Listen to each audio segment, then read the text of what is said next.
বৃন্দাবনের যে 7টি বিগ্রহ দর্শন না করলে বৃন্দাবন ধাম অসম্পূর্ণ থেকে যায়। দর্শন করা সেই 7টি বিগ্রহ এখন আপনারা দর্শন করবেন, ধৈর্য সহকারে ভিডিওটি দেখবেন এবং এই সপ্ত দেবালয় যদি আমরা দর্শন করি আমাদের সমস্ত পাপ থেকে আমরা মুক্ত হয়ে বৈকুণ্ঠ ধাম ভগবত ধামে গমন করতে পারি।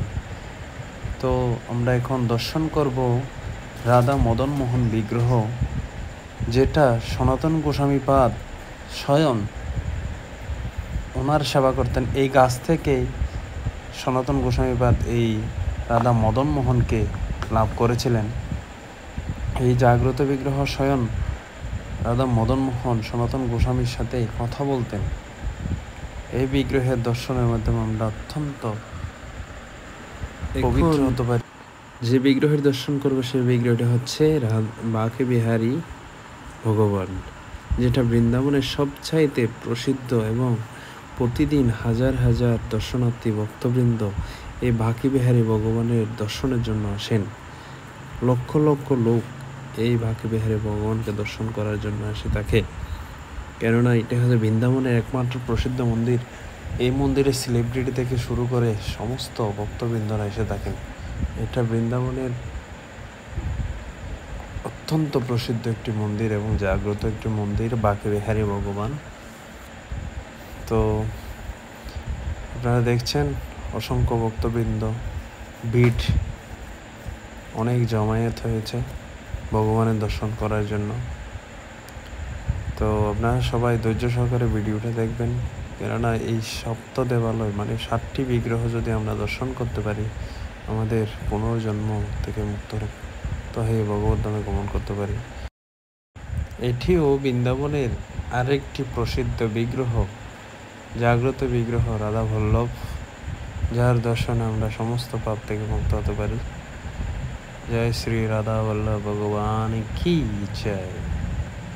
সবাই ভিডিওটি শেয়ার করে দেবেন যেন সবাই দর্শন করতে পারে, এবং বৃন্দাবনে যদি আপনারা এসে থাকেন অবশ্যই এই সমস্ত বিগ্রহ দর্শন করবেন। এই 7টি যদি বিগ্রহ আপনারা দর্শন করতে পারেন অবশ্যই আপনাদের মানব জন্ম সার্থক হবে। এখন আমরা দর্শন করব রাধা দামোদর ভগবান, যেখানে শিল প্রভুপাদ তার বৃন্দাবন লীলায় এই মন্দিরে বসেই সমস্ত গ্রন্থাবলী লিপিবদ্ধ করেছিলেন এবং ভাগবতের ভাষ্য এবং ভগবদ্গীতার ভাষ্য তিনি এখানে রচনা করেছিলেন। তাৎপর্য তিনি পাশ্চাত্যে যাওয়ার আগে এখানে তার সমস্ত গ্রন্থাবলী লিখেছিলেন ইংরেজিতে।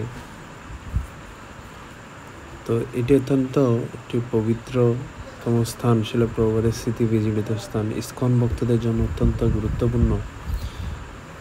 এটা হচ্ছে রাধা দামোদর ভগবান, এটা রূপ গোস্বামীর অত্যন্ত প্রিয় বিগ্রহ। তো আপনারা দেখছেন শিল প্রভুপাদের ভজন কুটির, তিনি এই স্থানে বসে এই কুটিরে বসে তিনি ভজন করতেন। এখন আমরা দর্শন করছি রাধা শ্যাম সুন্দর ভগবান। রাধা শ্যাম সুন্দর ভগবান কি চায়, এটি বৃন্দাবনের সপ্ত বিগ্রহের মধ্যে অন্যতম রাধা শ্যাম সুন্দর, যার দর্শনে আমরা পবিত্র হতে পারি। যদি এখানে মোবাইল দিয়ে ছবি তোলা নিষেধ, তো আমরা আপনাদের বিগ্রহটি দর্শন করতে ব্যর্থ হচ্ছি।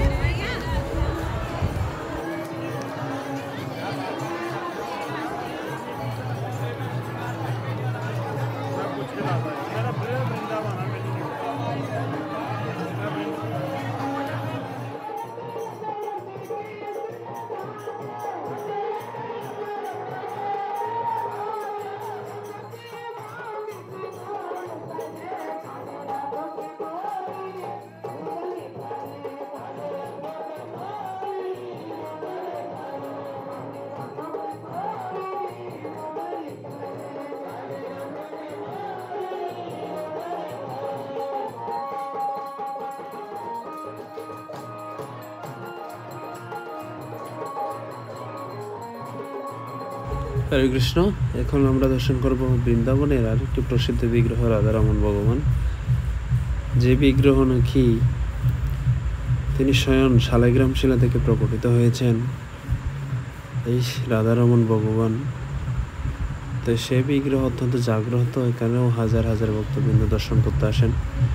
এটি ভগবান শ্রীকৃষ্ণের যে সমস্ত বিগ্রহ আমরা দেখি তার থেকে অভিন্ন একটি বিগ্রহ, তার থেকে একটি ভিন্ন বিগ্রহ।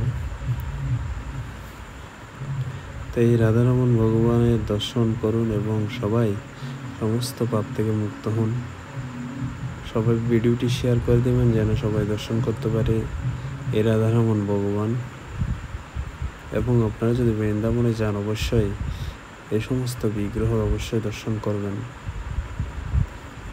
এখন আমরা দর্শন করছি শ্রী গোকুলানন্দ মহারাজ, গোকুলানন্দ ভগবানের মন্দিরে যাচ্ছি ভগবানের দর্শনের জন্য।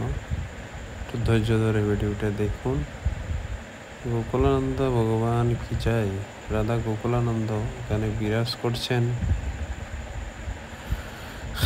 তো এটি একটি সপ্তদেবালয়ের মধ্যে অন্যতম বিগ্রহ রাধা গোকুলানন্দ।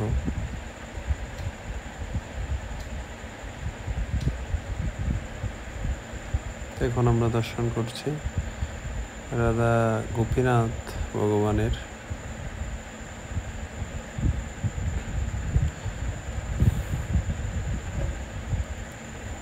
এটি হচ্ছে রাধা গোপীনাথ ভগবান, সপ্তদেবালয়ের আরেকটি বিগ্রহ। জয় শ্রী রাধা গোপীনাথ ভগবান কি জয়।